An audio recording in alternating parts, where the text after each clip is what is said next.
Hi everyone, Houthany Bad Tano here, the internet's busiest music nerd, and it is time for a review of the new Killers album, Imploding the Mirage. New album from Brandon Flowers and the gang, The Killers. This is album number 6 from the band, several years after the underwhelming release of Wonderful Wonderful in 2017. Given that I've never been the biggest Killers fan in the past, I wasn't even sure what I wanted or was expecting from this new record, because part of me does honestly feel like the band has run their course at this point. It's basically been 20 years as a band, and the Killers' progression over this course of time has been going from, at a very slow pace, very anthemic, overblown new wave and post-punk to very anthemic and overblown Heartland rock, which, in my opinion, is not exactly the most exciting move. But at the end of the day, the Killers do write some catchy songs, and every new album is good for at least a few. Plus, I do find Brandon Flowers to be one of the most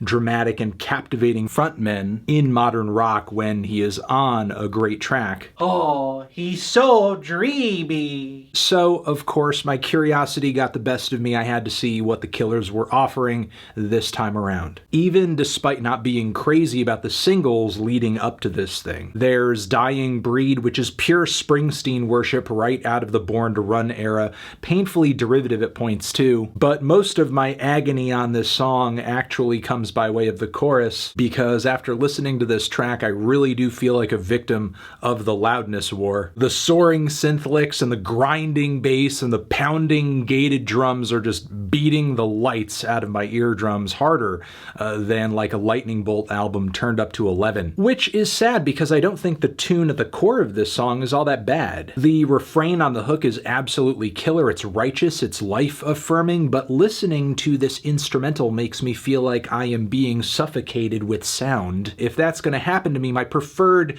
option is like droning down-tuned guitars through sun amps, thank you. The opener, My Own Soul's Warning, at least feels like it has a bit more room to breathe. At the very least, the drums and wailing synth leads aren't so busy compositionally, and back off appropriately for the bass-backed verses laced with acoustic guitars, which provide a driving and solid groove for Brandon Flowers to do his thing vocally, spinning poetic lyrics essentially about an internal struggle of sorts, trying to trust his instincts while going against his soul. The compression is still unbearable, but I do chalk the listenability of this track up to the instrumentation not doing too much. There is the track Caution, which I think is the best single to drop from this record ahead of time, at least from a songwriting standpoint anyway. You get a sticky verse melody on this track, along with lyrics that paint an endearing picture of a girl who's kind of a firecracker. The whole thing is delivered with this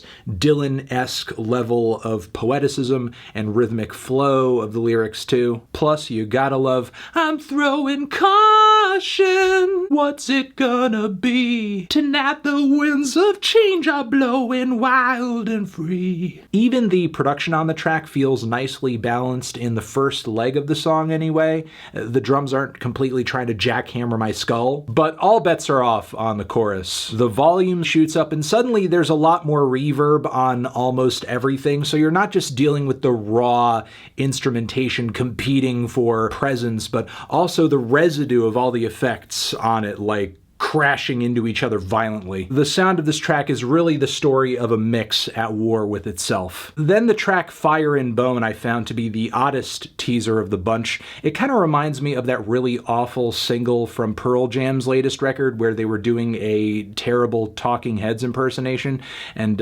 yeah, the Killers are pretty much doing a Talking Heads thing here. There is a nocturnal, bassy groove on this track, some danceable rhythms, and even Brandon Flowers vocally embraces some of David Byrne's trademark vocal tics. It's like listening to a ripoff of something from Speaking in Tongues, but then with a god-awful, overly compressed Heartland chorus to boot, and just in concept, thinking of these two musical worlds coming together is enough to make my stomach churn, but the Killers really made the reality even more nightmarish than I could have imagined. So yeah, on account of these singles, I did not go into this LP with the highest levels of excitement. But, you know, I was still intrigued to see Katie Lang and Wiseblood featured in the track list, and I guess one of my favorite modern artists and songwriters is collaborating with the Killers again on some of the tracks from this record, Alex Cameron. Plus, Jonathan Rado of Foxygen fame had a hand in some of the production and songwriting too. But despite all of this, I didn't find the deep cuts on this record to be that much better. Blowback features one of the most pleasant mixes on the entire record,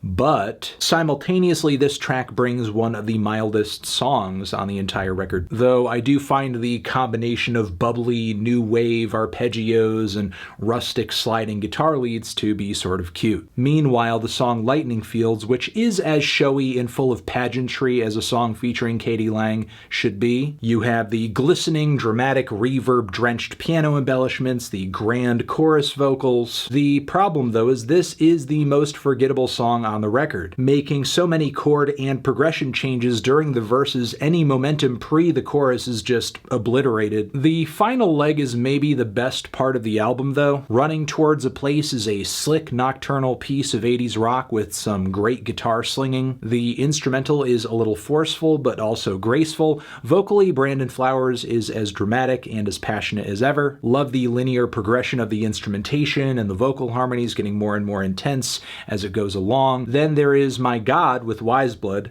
Top-notch song, first off. Don't talk to me about forgiveness.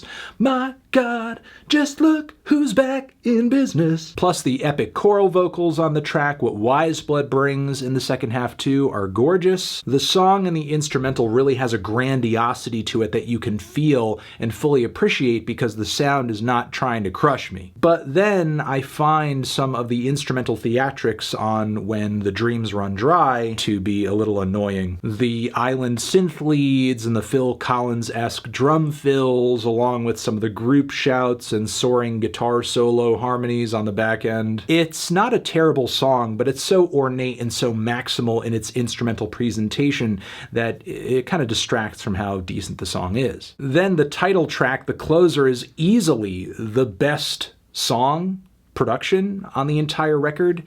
Like, no question, by every measure. But the problem is I don't even feel like going over why, because it's so bittersweet how too little too late this is. Like, all I really have to say at this point is this record, in a word, is unfortunate. This could have easily been one of the best projects the Killers have ever put out, but a few songwriting duds, some deafening compression, and a lack of artistic identity on a few tracks as well kind of derailed any chance of this being so. Feeling a strong 4 to a light 5 on this one. Transition, have you given this album a listen? Did you love it? Did you hate it? What would you rate it? You're the best, you're the best. What should I review next?